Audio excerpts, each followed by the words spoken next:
दोस्तों, ये कहानी है 13 साल की वेडनेसडे एडम नाम की एक लड़की की, जिसके चेहरे पर किसी तरह के कोई इमोशंस नहीं बनते थे और मौत को लेकर उसके अंदर एक अजीब सा जुनून था।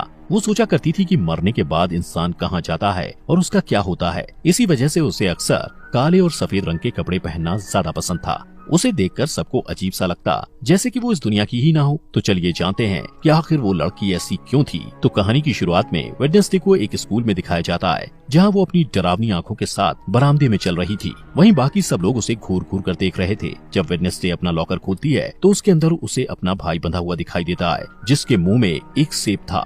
वेडनेसडे उसकी रस्सियों को खोलती है कि अचानक उसे एक विजन आता है, जिसमें वो देखती है कि कुछ लोग उसके भाई को टॉर्चर कर रहे हैं। यहाँ हमें पता चलता है कि वेडनेसडे कोई आम बच्ची नहीं है और वो किसी को भी छूकर उसका अतीत और भविष्य देख सकती है। जब वेडनेसडे को पता चलता है कि स्विमिंग टीम के लड़कों ने उसके भाई को टॉर्चर किया था, तो वो 2 बैग में पिराना फिशेस को, जो बहुत ज्यादा खूंखार मांसाहारी मछलियाँ होती हैं, उनको भरकर स्विमिंग पूल के पास जाकर उन खून की प्यासी मछलियों को स्विमिंग पूल में छोड़ देती है, जिससे सारे लड़के अपनी जान बचाने के लिए पूल से बाहर निकलने की कोशिश करते हैं। तब वेडनेसडे उनसे कहती है कि उसके अलावा कोई भी उसके भाई को परेशान नहीं कर सकता। इसके बाद सीन शिफ्ट होता है और वेडनेसडे के माता पिता मोर्टिसिया और गोम्स को दिखाया जाता है। वो दोनों वेडनेसडे की हरकतों से परेशान हो चुके थे, इसलिए वो उसे नेवरमोर एकेडमी भेजने का फैसला करते हैं। इस एकेडमी में वो बच्चे रहते हैं जिनके पास कुछ खास ताकतें होती हैं और यहाँ उन्हें अपनी ताकत पर काबू पाना सिखाया जाता है। मोर्टिसिया और गोम्स भी इसी एकेडमी के स्टूडेंट्स थे, जिससे पता चलता है कि उनके पास भी सुपर पावर्स हैं। सीन शिफ्ट होता है और एक लड़के एम्बार्क्स को दिखाया जाता है, जो एक हाइकर था। वो नेवरमोर एकेडमी के पास वाले जंगल में अकेला चला जाता है। वो जंगल में एक जगह रुककर आराम कर रहा होता है कि अचानक एक अनजान क्रिएचर उस पर हमला कर देता है और उसे मार देता है। उस एरिया के एक पुलिस को उसकी जख्मी बॉडी मिलती है और वो आसपास की जांच करता है। यहाँ पता चलता है कि ये पहला हादसा नहीं था,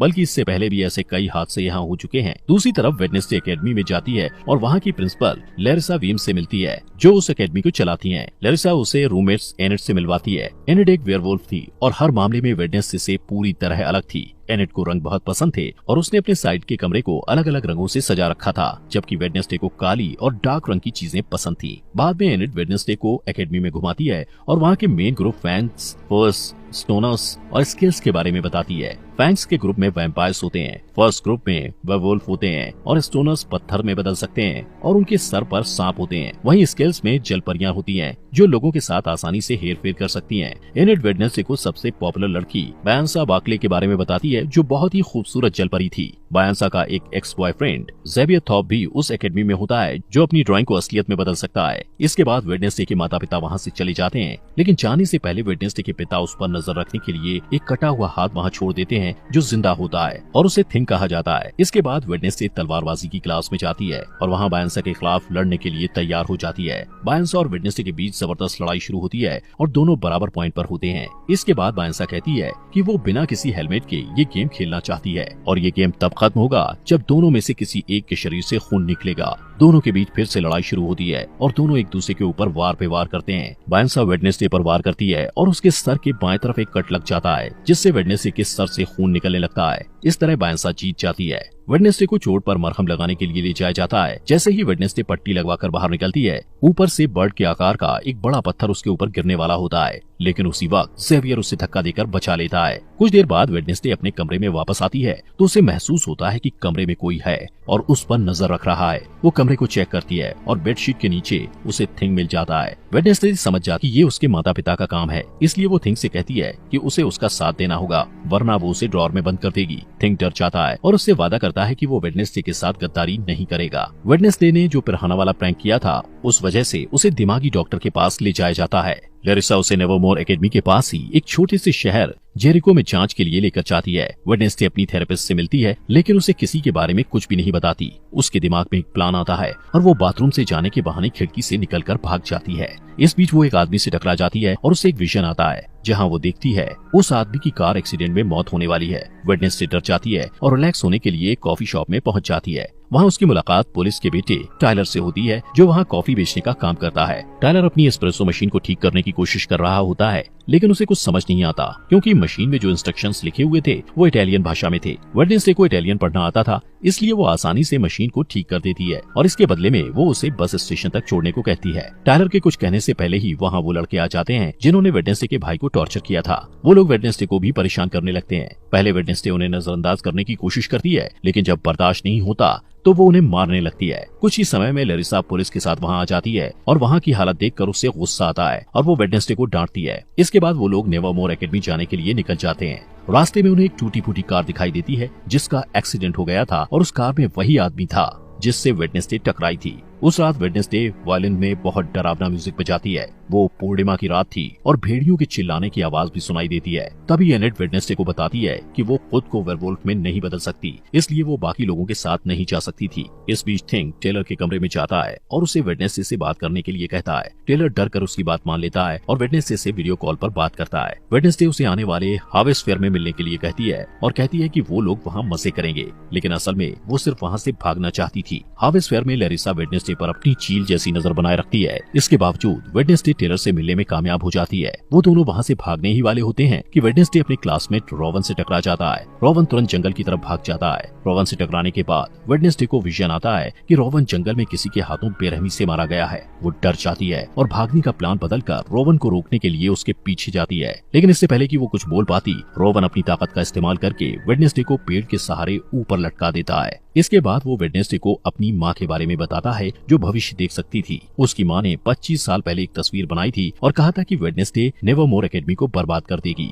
इसलिए रोवन कहता है कि कुछ भी बुरा होने से पहले वो वेडनेसडे को मार देगा। इसके बाद वो अपनी जादुई ताकत से वेडनेसडे का गला घोंटने लगता है। तभी एक भयानक राक्षस उसके ऊपर हमला कर देता है और रोवन को बेरहमी से मारकर वहाँ से गायब हो जाता है। वेडनेसडे उसकी कटी फटी बॉडी के ऊपर पड़ी हुई उस तस्वीर को उठाती है जिसे रोवन की माँ ने बनाया था। उसी वक्त पुलिस का हेड अपने पुलिस ऑफिसर्स के साथ वहाँ आता है और रोवन की बॉडी को ढूंढने की कोशिश करता है, लेकिन उसे बॉडी नहीं मिलती है। इसके बाद वेडनेसडे को पुलिस हेड के साथ दिखाया जाता है जो वहाँ हुई घटना के बारे में उसे बताती है, लेकिन हेड को उस क्रिएचर वाली बात पर भरोसा नहीं होता और उसे लगता है कि ये काम नेवरमोर एकेडमी के ही किसी स्टूडेंट का है। तभी वहाँ एक ऑफिसर आ जाता है। उसकी नजर दरवाजे से निकलते हुए रोवन पर पड़ती है जो जिंदा था। जब वेडनेसडे अपने कमरे में जाती है तो देखती है कि एनेट पीओ कप नाम की एक कॉम्पिटिटर की तैयारी में बिजी है। ये एक बोट रेस की प्रतियोगिता थी जो हर साल एकेडमी में ऑर्गेनाइज की जाती है। बाद में वेडनेसडे रोवन से बात करने की कोशिश करती है, लेकिन लैरिसा उसे कहती है कि रोवन को एकेडमी से निकाल दिया गया है, जिसका कारण वो उसे नहीं बता सकती। वेडनेसडे को शक होता है और वो प्लान बी के मुताबिक थिंग को रोवन पर नजर रखने के लिए उसके पीछे भेजती है। फिर सीन बदलता है और रोवन को एक रेलवे स्टेशन में जाते हुए दिखाया जाता है। थिंग उसका पीछा करता है। रोवन आसपास का माहौल चेक करने के बाद वॉशरूम में चला जाता है जहां वो अपना रूप बदलकर एक बूढ़ा आदमी बन जाता है, लेकिन थिंग रास्ता भटक जाता है, इसलिए वो रोवन को अपना रूप बदलते हुए देख नहीं पाता। इसके बाद वो बूढ़ा आदमी लैरिसा का रूप ले लेता है। यहाँ पता चलता है कि लैरिसा ही अपना रूप बदलकर रोवन की मौत को छुपाने की कोशिश कर रही थी। वेडनेसडे के पास और कोई रास्ता नहीं होता, इसलिए वो रोवन की मौत का सुराग ढूंढने के लिए जंगल में जाती है जहाँ उसे टेलर मिलता है जो अपने बाप का पीछा करते हुए वहाँ आया था। थोड़ी देर बाद वेडनेसडे को रोवन का चश्मा मिलता है। वो उसे उठाती है और उसे विजन आते हैं जिसमें वो देखती है कि रोवन के पास नीले रंग की एक किताब थी जहाँ से उसे उसकी माँ की बनाई हुई तस्वीर मिली थी। इसके बाद वेडनेसडे तुरंत ही अपनी क्लास टीचर के पास जाती है और उससे किताब के बारे में पूछती है। उसकी टीचर बताती है कि वो किताब पुराने स्टूडेंट्स के समाज से जुड़ी हुई है जिसे नाइट शेड्स कहा जाता है, लेकिन उस समाज को बहुत पहले ही खत्म कर दिया गया है। फिर स्कूल से जाने के बाद वेडनेसडे रोवन के कमरे में किताब ढूंढने के लिए जाती है। रोवन के पलंग के नीचे उसे एक मुखौटा मिलता है। वो वहाँ से जाने ही वाली होती है कि तभी वहाँ रोवन का रूममेट ज़ेवियर आ जाता है और उसे देख के वेडनेसडे पलंग के नीचे छिप जाती है। ज़ेवियर से मिलने उसकी एक्स गर्लफ्रेंड बायंसा भी वहाँ आ जाती है। वेडनेसडे उन दोनों की सारी बातें सुन लेता है और उसे पता चलता है कि बायंसा आने वाले बोट रेस की प्रतियोगिता में एनेट को हराने के लिए प्लान बना रही है। इसके बाद वेडनेसडे अपने कमरे में आ जाती है और बायंसा को रेस में हराने के लिए प्रतियोगिता में एनेट का साथ देने का फैसला करती है। अगले दिन एनेट और वेडनेसडे प्रतियोगिता के लिए तैयार हो जाते हैं। इस रेस में सब कुछ अलाउड होता है, इसलिए बायंसा इसका फायदा उठाती है। रेस में 4 टीम भाग लेती हैं और नियम के मुताबिक जो टीम तालाब में गिरे बिना डेस्टिनेशन तक जाकर पहले वापस आ जाएगी वो रेस जीत जाएगी। जैसे ही रेस शुरू होती है बायंसा अपने एक दोस्त को इशारा करती है जो एक जलपरी थी और बाकी बोट को बर्बाद करने के इरादे से बायंसा का साथ दे रही थी। वो तालाब में कूदकर एक नाव को बर्बाद कर देती है जिससे वो टीम तालाब में गिर जाती है और रेस से बाहर हो जाती है। वेडनेसडे और एनेट पूरी तैयारी के साथ रेस कर रहे थे और थिंग उसमें उनकी मदद कर रहा था। थिंग की मदद से वो लोग बायंसा की दोस्त को एक जाल में फंसा लेते हैं। रेस के दौरान ही वेडनेसडे को एक विजन आता है और वो अपने सामने अपनी जैसी दिखने वाली एक लड़की को देखती है जिसके बाल सुनहरे रंग के होते हैं। वो वेडनेसडे को कहती है कि वेडनेसडे एक चाबी है जिससे वेडनेसडे काफी उलझन में पड़ जाती है। उसे कुछ समझ नहीं आता, लेकिन जैसे ही वो असली दुनिया में वापस आती है उसे पता चलता है कि बायंसा रेस में आगे निकल गई है। लेकिन वो हार नहीं मानती और बायंसा की चालों को उसी के खिलाफ इस्तेमाल करके ये रेस जीत जाती है। 40 साल के बाद पहली बार कोई नॉन सायरन टीम ये रेस जीती थी। लैरिसा एनेट को पीओ कप ट्रॉफी देती है, लेकिन वेडनेसडे को ज्यादा अटेंशन पसंद नहीं था, इसलिए वो वहाँ से चली जाती है। वो नेवरमोर एकेडमी के पुराने स्टूडेंट एडगर एलन पो की मूर्ति के पास जाती है और अचानक उसकी नजर उस मूर्ति के हाथ में रखी पत्थर की किताब पर जाती है, जिसके नीचे उसे एक निशान दिखाई देता है। वो निशान ठीक वैसा ही था जो उस तस्वीर में बना हुआ था, जिसे रॉवन ने मरने से पहले उसे दिया था। उस बुक में वेडनेसडे को कुछ पहेलियां मिलती हैं, जिसे वो तुरंत सुलझा लेती है और उसे एक सुराग मिलता है। उस सुराग में 2 बार चुटकियां बजाना होता है। जब वो 2 बार चुटकियां बजाती है तो अचानक एक छुपा हुआ बरामदा खुल जाता है, जहाँ एक गुप्त कमरा होता है। वहाँ वेडनेसडे को रॉवन की किताब मिल जाती है, जिसमें रॉवन ने तस्वीर को फाड़ कर निकाला था। वो उस किताब को अपने बैग में रखती है, लेकिन इससे पहले कि वो आगे जा पाती, कोई उसके सिर को एक काले कपड़े से ढक देता है। थोड़ी देर बाद जब काले कपड़े को हटाया जाता है, तब वो देखती है कि बायंसा, ज़ेवियर और कुछ स्टूडेंट्स उसे घेर कर खड़े हुए हैं और ये सभी नाइट शिफ्ट्स के सदस्य हैं। यहाँ पता चलता है कि लैरिसा ने उनके ग्रुप को खत्म किया था। इसके बाद ज़ेवियर उसे अपने ग्रुप में शामिल होने के लिए कहता है, लेकिन वेडनेसडे मना कर देती है और वहाँ से चली जाती है। इसके बाद लैरिसा को दिखाया जाता है जो आउटरीच डे के बारे में घोषणा करती है, जहाँ एकेडमी के सारे स्टूडेंट्स को शहर के आम लोगों से मिलना जुलना होता है और उनके साथ काम करना होता है। इन लोगों को नॉमीज कहा जाता है। जब वो लोग शहर पहुँचते हैं तब वेडनेसडे ज़ेवियर को बताती है कि उसके रूममेट की मौत हो चुकी है, लेकिन उसे इस बात पर भरोसा नहीं होता है और वो कहता है कि रॉवन की मौत नहीं हो सकती, उसे बस एकेडमी से निकाल दिया गया है। इसके बाद वेडनेसडे उसे वो तस्वीर दिखाती है जो रॉवन की माँ ने बनाई थी। ज़ेवियर उस तस्वीर को करीब से देखता है और कहता है कि इस तस्वीर में जो आदमी है उसने जेरिको शहर को बसाया था और उसका नाम जोसेफ क्रैकस्टोन है। थोड़ी देर बाद वेडनेसडे पिलग्रिम वर्ल्ड में जाने का फैसला करती है, जहां जेरिको के इतिहास के बारे में पता चलता है। वहां वेडनेसडे यूगिन नाम के लड़के से मिलती है जो मधुमक्खी पालने वाले क्लब में उससे पहले मिल चुका था और दोनों की दोस्ती भी हो गई थी। वो दोनों बातें करने लगते हैं और आसपास की चीजों को देखते हैं। इसके बाद सारे स्टूडेंट्स वहाँ की केयरटेकर अर्लिन से मिलते हैं, जो उन्हें पिलग्रिम वर्ल्ड घुमाते हुए जोसेफ क्रैकस्टोन की कलाकृतियों के बारे में बताती है। वेडनेसडे को ये सारी बातें इंटरेस्टिंग लगती हैं और वो अर्लिन से उसके बारे में और जानना चाहती है। अर्लिन बताती है कि उनके पास जोसेफ क्रैकस्टोन के खेतों में इस्तेमाल किए जाने वाले औजार, खाने पीने के बर्तन और फैमिली रूम्स भी हैं। वेडनेसडे कहती है वो यहाँ काम करना चाहती है, लेकिन अर्लिन कहती है कि उसे रेनोवेट किया जा रहा है, इसलिए वो वहाँ काम नहीं कर सकती है और कहती है वो सब ये ओल्ड वजरी में काम करेंगे और घूमने आए हुए लोगों को केक बांटेंगे। बाद में वेडनेसडे और यूगिन क्रैकस्टोन के फैमिली रूम में घुस जाते हैं। वहाँ वेडनेसडे को एक तस्वीर मिलती है जिसमें वो लड़की भी होती है जिसे वेडनेसडे ने अपने विजन में देखा था। थोड़ी देर बाद उसे वो किताब भी मिल जाती है जो उस लड़की ने पकड़ी होती है। वेडनेसडे देखती है कि उस किताब के सारे पन्ने खाली हैं, इसलिए उसे शक होता है कि ये किताब नकली है। तभी वहाँ यूगिन के साथ अर्लिन आ जाती है और उसे पकड़ लेती है। वेडनेसडे उससे असली किताब के बारे में पूछती है, तब अर्लिन झिझकते हुए बताती है कि 1 महीने पहले वो किताब चोरी हो गई थी। इसके बाद वो कॉफी शॉप में वापस टेलर से मिलती है और वो दोनों जोसेफ के बारे में पता करते हैं। टेलर कहता है कि ओरिजिनल मीटिंग हाउस का जो हिस्सा बचा हुआ है वो जंगल में है और पूरी तरह खंडर हो चुका है, जिसका इस्तेमाल अब क्रैश पैड के रूप में किया जाता है। इसके बाद वेडनेसडे जोसेफ क्रैकस्टोन की उस जगह की तलाश करने के लिए थिंग के साथ तुरंत जंगल में जाती है। इस दौरान उन्हें एक बेघर आदमी मिलता है, लेकिन थिंग उसका दम घोटने लगता है और उसे डराकर भगा देता है। तभी वेडनेसडे को एक विजन आता है और वो खुद को 400 साल पहले के टाइम में देखती है। यहाँ वो सुनहरे बाल वाली लड़की दिखाई देती है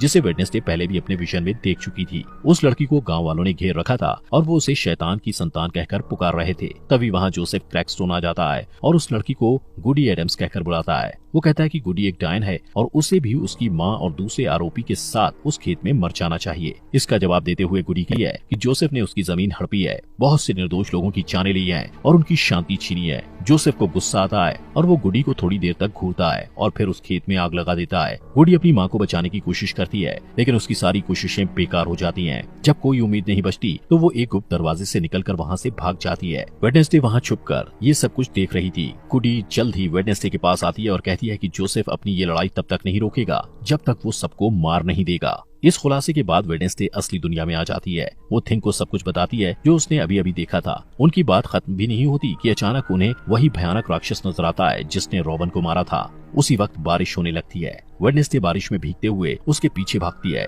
लेकिन वो बहुत आगे निकल जाता है। वेडनेसडे उसके पैरों के निशान का पीछा करती है, लेकिन अचानक वो निशान इंसान के पैर के निशान में बदल जाते हैं, जिससे पता चलता है कि वो राक्षस कोई इंसान ही है। तभी वेडनेसडे ज़ेवियर से टकरा जाती है और उसे सब कुछ बताती है जो उसने देखा था। ज़ेवियर उन पैरों के निशान को देखना चाहता है, लेकिन बारिश के कारण पैरों के निशान मिट जाते हैं। अगले दिन शहर में जोसेफ क्रैकस्टोन की नई मूर्ति के उद्घाटन के लिए सब लोगों को इकट्ठा किया जाता है। वेडनेसडे जेरिको के मार्चिंग बैंड के साथ डोंट स्टॉप का म्यूजिक प्ले करती है और शहर के मेयर और प्रिंसिपल लैरिसा मूर्ति का उद्घाटन करते हैं, लेकिन तभी थिंग वेडनेसडे के ऑर्डर के मुताबिक मूर्ति को ब्लास्ट कर देता है और सब लोग डर कर भाग जाते हैं। वेडनेसडे की आंखों में बदले की चमक दिखाई देती है और वो अब भी वायलिन बजा रही होती है। इसके बाद लैरिसा वेडनेसडे पर चिल्लाती है क्योंकि उसे लगता है कि ये सब वेडनेसडे ने किया है, लेकिन वेडनेसडे कहती है कि उसने ऐसा कुछ नहीं किया है। वेडनेसडे लैरिसा पर इल्जाम लगाते हुए कहती है कि वो जंगल में होने वाले खूनी हादसे का सच जानते हुए भी अनजान बनने की कोशिश कर रही थी। उस रात वेडनेसडे को मिलने वाला बेघर आदमी जंगल में दिखाई देता है। तभी वो राक्षस उस पर हमला कर देता है। उस बूढ़े आदमी के पास एक कैमरा था जिसमें वहाँ की तस्वीरें कैद हो जाती हैं। कुछ समय बाद पुलिस हेड और उसकी टीम जंगल से उस खंडर तक पहुँच जाते हैं और उन्हें उस बेघर बूढ़े आदमी की बॉडी मिलती है।